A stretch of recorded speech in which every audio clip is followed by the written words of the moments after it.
move on to the next session, which is titled Human and Machine Gatekeepers, Mastering Influence. For this, I invite Brian Kennan, Head of Insights and Analytics at We Communications. Brian is based out of Singapore and leads operations across the EMEA and APAC Asia-Pacific regions. Driving a conversation with him after his presentation will be Indu Sharma, VP of Communications at Siemens. Brian, may we have you on stage?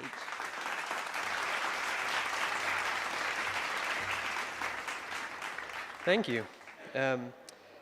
Thank you so much to all of my fellow presenters and panelists today. I will do my best to keep you engaged, kind of break you out of your food comas, your malaise, if you will. If my American forceful accent comes out a bit more, that is why. But we have had such a wonderful discussion here over the course of the 2 days on all of those different forces shaping, transforming, reinventing our industry. We'll definitely cover some of the same topics in this session, but hopefully in a different way, in some new angles, add some new aspects to the conversation. We are in a period of such rapid change and transformation that I do find it helpful to take a bit of a step back and start with perhaps a more fundamental question. What even is journalism and earned media in 2025? Or said another way, will journalism and media as we know it survive this latest upheaval in our industry? Which is, a perfectly hyperbolic quote for a conference, but it is one that does fit a longer narrative because we are an industry that seems to be in permacrisis, always going through its latest extinction event, its latest upheaval, be it citizen journalism in the early 2000s with the rise of social, to declining ad revenues in the era of mature social media, to just that perfect storm of different factors that threaten the industry in the 2020s. And then today, where fake news and other factors have just metastasized into this full-blown trust crisis of media. And of course, AI disruption, which is taking eyeballs away from news outlets before it can ever land on their sites or their papers or their broadcasts. So on that trust point in particular, it looks fine, so to speak. Still not great, but stable at a global level. It's been about 40% for the past 3 years. But when you dive into the market-by-market data, it tells an extremely dire story. Trust in mainstream media in certain markets, like the US, is almost nil these days, in the single to teen digits. In Asia, only about 30% of people in South Korea and Taiwan say that they trust the news, and less than 40% say that they trust the news in Japan, Philippines, Malaysia, and Indonesia. Here in India, it is slightly better than the global average, 41%. But again, the devil's in the details. That lack of trust has taken such a dark turn that 72% of respondents in India believe that the media deliberately misleads them when it comes to certain stories. That's amongst the highest in the region. So what are the consequences of this trust limbo, this trust fall? Well, it's that we've gone from what was formerly a very concentrated orbit of a few reliable, trusted, institutional channels, ways to get out news and messaging and have an assurity that you could reach a target audience, to a decentralized constellation of influence, which is different for every market, every category, every sector, and every individual. Every single person in this room will have a constellation that looks slightly different. Sources that you go to for the news that you prefer to consume, the voices that you trust most, and likely you'll have a version of it for your professional life and a version of it for your personal life.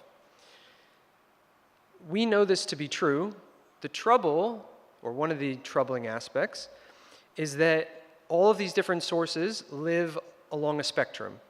Some are on the end that is reliably fact-checked, objective, trusted truth, to somewhere in the middle that's a blend of truth and opinion, to, unfortunately, the other end of the spectrum, which is misinformation, bad faith actors, AI slop. And for a lot of especially younger audiences who have grown up in this ecosystem, they, in some cases, don't know, in some cases don't care about the difference between the ends of that spectrum, which is the reality that we as communicators and brand leaders must live in and navigate, right? And for our friends that are in media and journalism, what's the lesson here? If you try to rely on that old concentrated orbit, you're going to lose. You're going to be relegated to just a small moon in the vastness of space that is this new landscape. So what are publishers and news outlets doing about it? How are they responding to this? Well, they're driving into the storm, if you will. They're leaning into the skid. They are funneling the majority of their investment in the year ahead towards AI platforms, towards social media channels, towards direct messaging services, peer-to-peer messaging, and largely video platforms on the social side. One of the big questions we get asked in response to this is, well, what about the economics of all this? Wouldn't this resource allocation, this investment away from a news outlet's website or owned channels, just further undercut their ad model by directing audiences elsewhere, away from their gated or subscriber content? Well, the horse is already bolted, so to speak. That model has already fallen over. Traffic to all but the 4 out of the top 50 largest news websites in the US, many of which are the largest in the world, fell year on year. Only Substack saw double-digit growth year on year, which we'll come to a bit later, and a few other outlets, but the majority, the bottom is falling out. And this is for a variety of different reasons, but of course, a topic discussed quite often over these past 2 days, one of the majority factors that's driving this is the zero-click world that we're living in now. People just simply don't need to click through to almost any websites, but especially news outlets, to read further. It's all curated there for them in the LLM chat environment. So, what do we do about it? Well, if that is the changing world, we need to understand what is influencing it, how to show up in it, our place in it, if you will. And for now, before the inevitable start of advertising on large language models, it is coming, but for now, it's not there. We're in a very fortunate position because the traditional marketing hierarchy, if you will, paid at the top, earned social UGC in the middle, and then earned at the bottom. I'm just being very realistic in terms of typical investment and money flows. It has been flipped on its head, literally reversed in large language models. They take most of their citations, most of their sourcing from non-paid media. Very important to say, caveat, that there is no official data from the platforms to back this up. They rightly so are holding it all back. So anything that's presented here or in other presentations is all either third-party studies or simulated data. But it is simulated and studied at such an extent that we can take some guidance from it. And that guidance across multiple different studies all points to this same conclusion, that the reason they look so much to earned and owned and what we do is that we feed exactly what they're interested in. They want authority of sources, the experts, the spokespeople, the official outlets that talk in very clear language about different campaigns, companies, movements and narratives. They do it in a highly structured format, and they do it consistently again and again and again across sources, which boosts the confidence that it is the right answer to serve up to their audiences. One important point also to note here is that this is constantly changing. One of the first presentations today, which was brilliant, cited, of course, that Reddit is the largest source for citations on ChatGPT, and cited, I think it was 25%. That was true 2-3 months ago. It is still the largest source today, but it is 2 or 3% of citations. And it will yo-yo up and down again because the algorithms are constantly testing, learning, cutting new deals, refining. So the lesson is that this isn't a set and forget situation. You need to be constantly testing and seeing your place in all this. And what is the place in all this for all of your channels? Well, as a brand, as an organization, this is what your potential content solar system, there's a lot of space analogies in here, could look like in an AI search universe. Your brand website is at the center, of course. That's the largest gravity, the largest authority source for all your official facts, figures, quotes, reports. You need to structure it in a way that is readable for humans, but also for the machines. But it needs to live in concert with all of these other sources as well. Sources that extend discoverability, validation of the story, give it depth and dynamism and extend it in different ways, and then offer avenues to build a one-on-one or a deeper conversation with your audience. Each of these needs to satisfy the LLMs in some different way, and in all together, when working in concert, they boost that visibility and put you in the driver's seat. So that is rapidly the future of our industry, AI visibility. But what about now? What about the today? Well, social is the preferred avenue for most people in the world today to consume their news. 91% of Gen Z here in India look to social media as their primary source of news. They look to Instagram, they look to YouTube, they look to WhatsApp. YouTube and TikTok are major news platforms for the world. Every year, this is hockey sticking up. More and more people go straight to these platforms every single day. They open them up on their phone. What's going on? Brands and newswires are starting to wake up to this at speed. An example being Reuters hiring their very first social video editor. In the few months after he was hired, their followings exploded because they are tapping all of their existing databases, using their AI tools to cut up stories in near real time, and immediately reposting them on their channels for reach.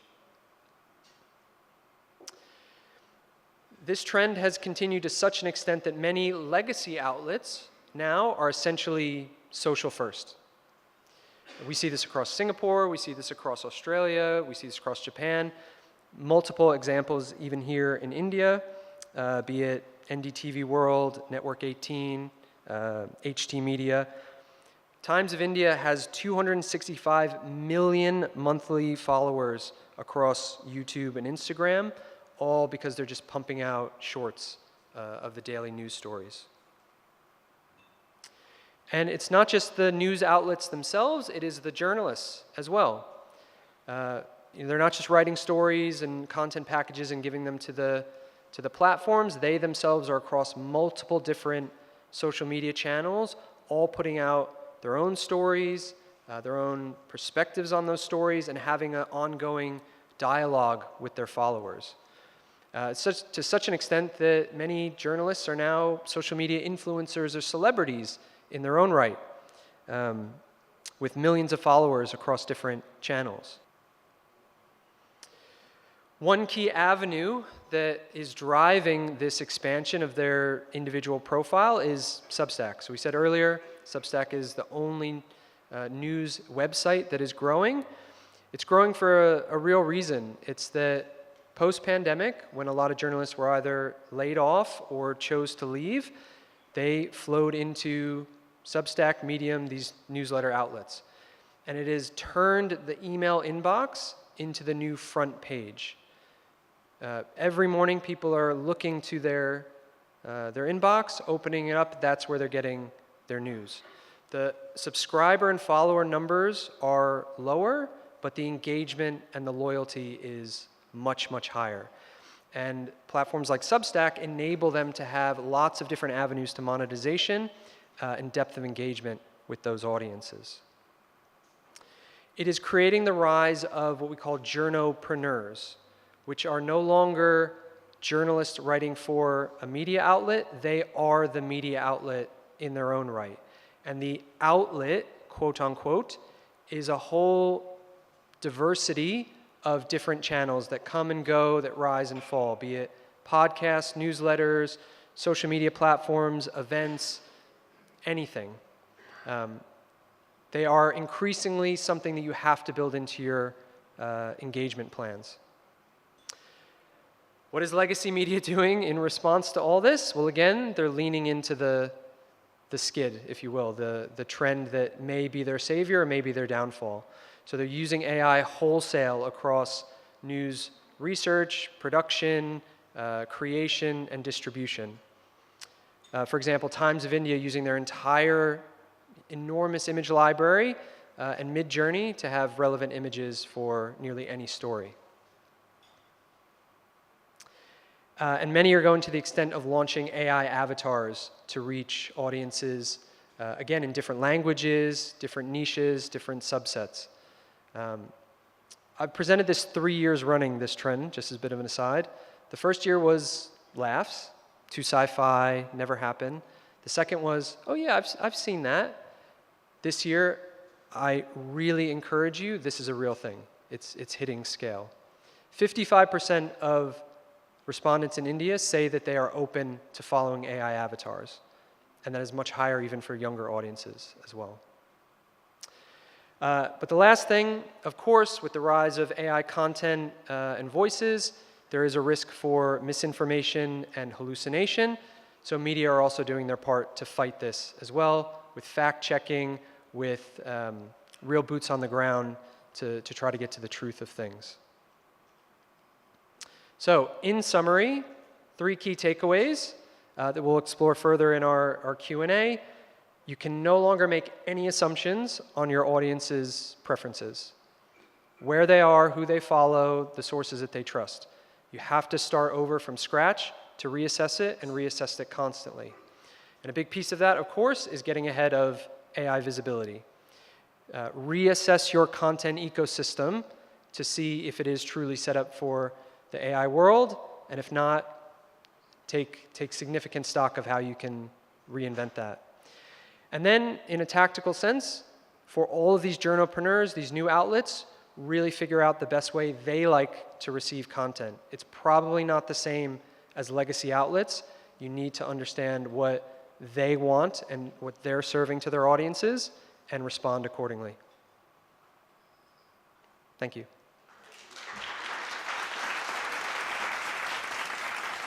So thank you so much, Indu, for joining us. I'm happy you took 15 minutes and helped them get awake. And now I don't have to do that after lunch.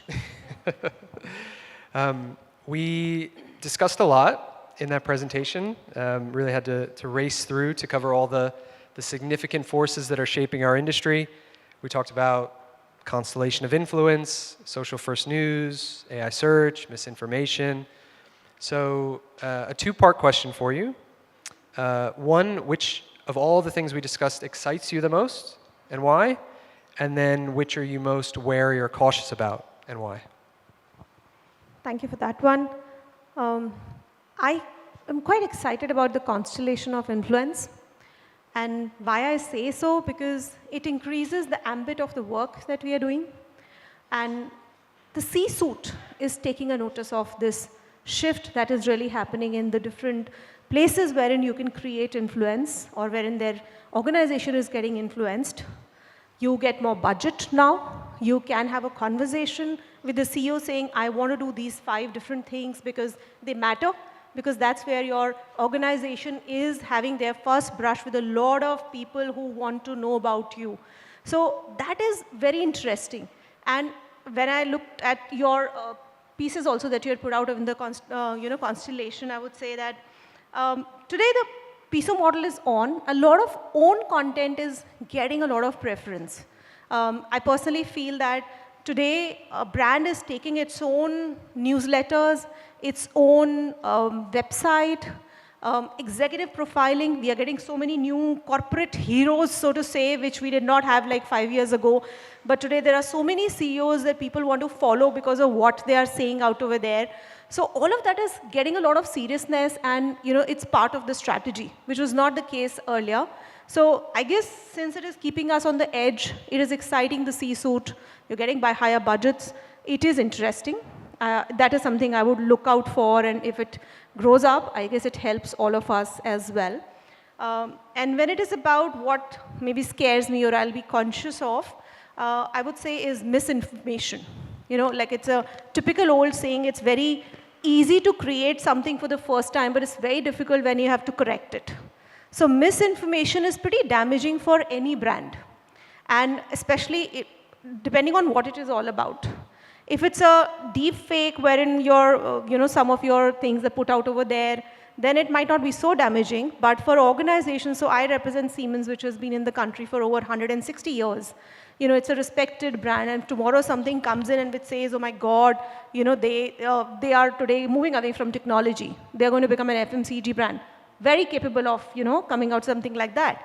That's scary, And I don't know what amount of crisis preparedness and management can really take care of something like that.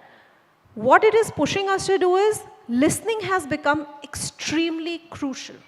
You have to keep your ears on the ground at all time, look at all the different places from where you could usually, get something like that. So threat analysis, risk analysis, whatever you would want to put it, today is very different from what I would have done it like a decade ago or 5 years ago, because that time I was not afraid of any of these channels.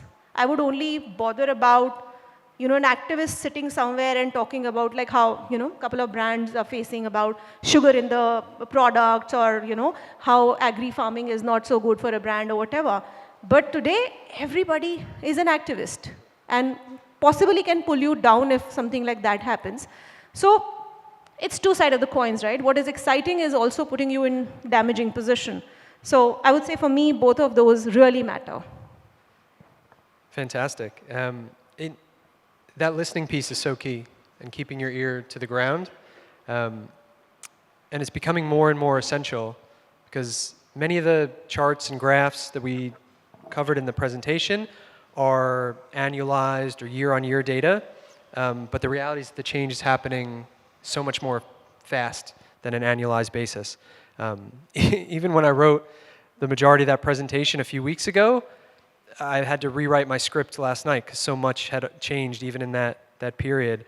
So how do you keep up with that pace of change when the constellation is constantly shifting, when voices are coming in and out, when a crisis can pop up anytime? Any advice for everyone else here in the room? I'll pick up from what I usually tell my CEOs when I media train them. It doesn't matter what he or she is asking, you have to tell what you have to tell.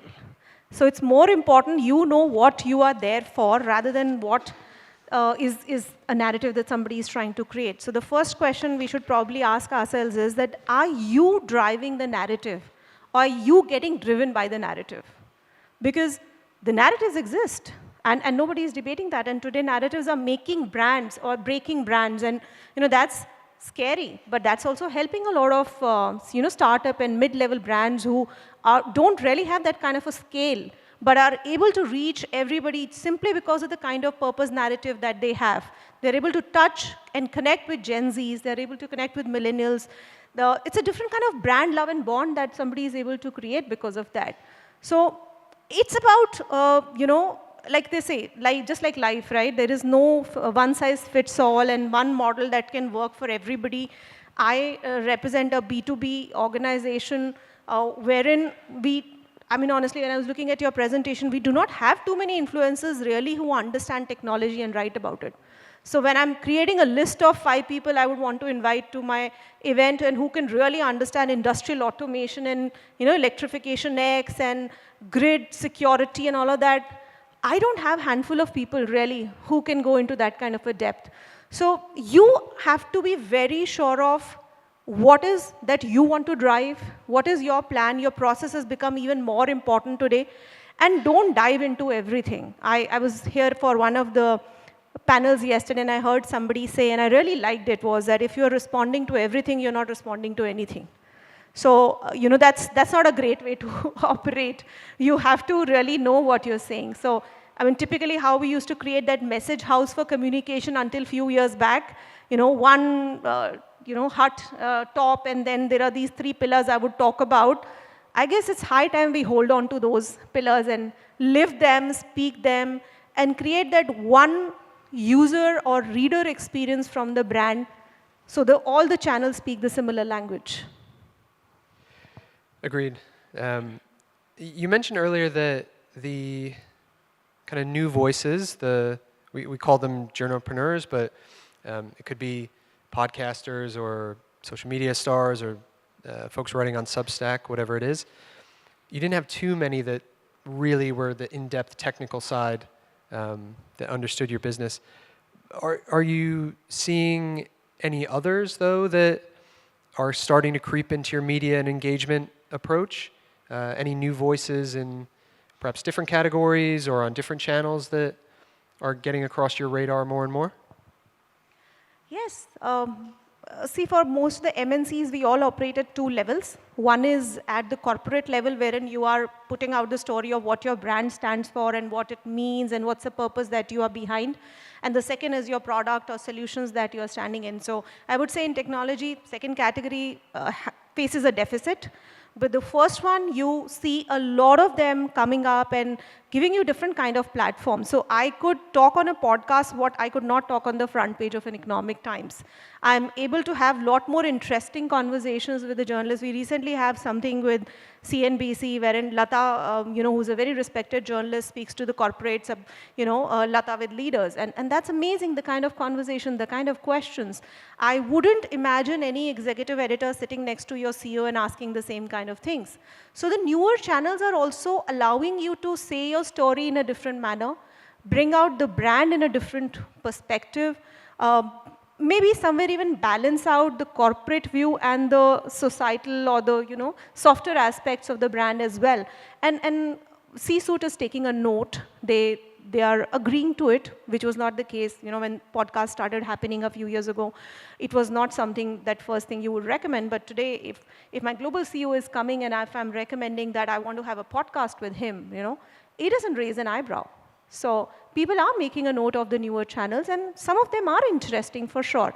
But I guess we have a long way to go. There is so much happening in the finance space. There's so much happening in the consumer space. There are a lot of voices in a lot of other industries. But tech, I would say, is something wherein we need more people who understands.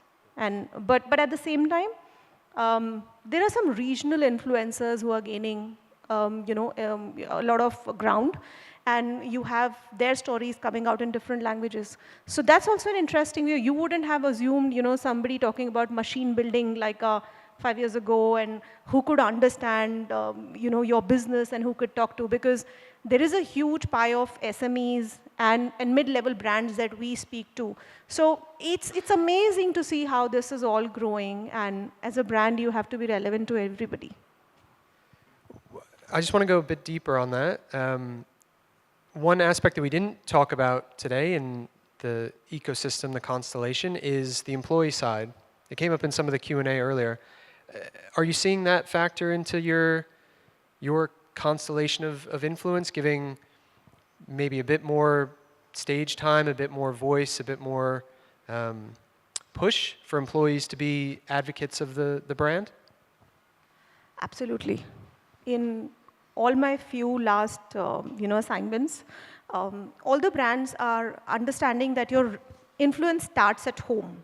If the people who are on board with you can speak for you, then that's the biggest evangelist that you have. And it adds to the lot of trust and credibility, what I think you guys have been talking from the last 2 days. Because when you hire an influencer to say something which he or she might or might not believe in, it's very different impact from an employee who has been with the organization for a few years and says that, you know what, I agree and this is why I agree, or this is my experience on that one.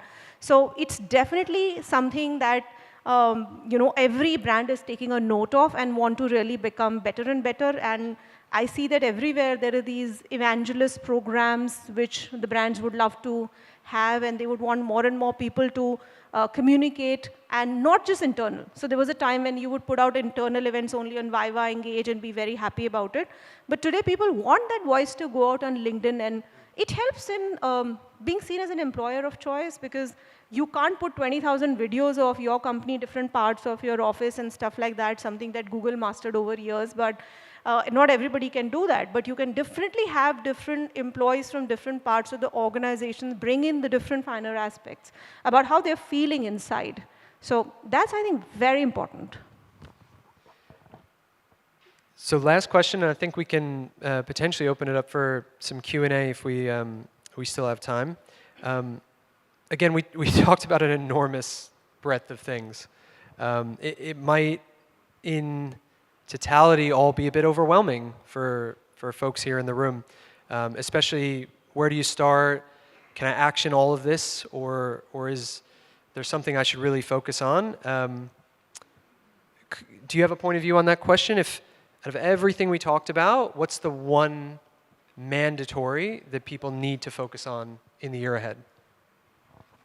I would say take a deep breath and focus on your plan, rather than the surrounding, which is just pushing you to do a lot of things which you might not be prepared for. So rather have your plan and work towards it, and if something is coming on the way here and there, and that's just management of a little thing, but do not deviate, because it kills the whole effort of what you're trying to sustain. A brand which is not speaking the same language every day and consistently for years will anyways fall through. So your plan is the most important. Please stick to that. I love that. That's great advice. Well, if there isn't any, I'll say a wonderful thank you again for joining us, and thank you, everyone. Thank you, Brian.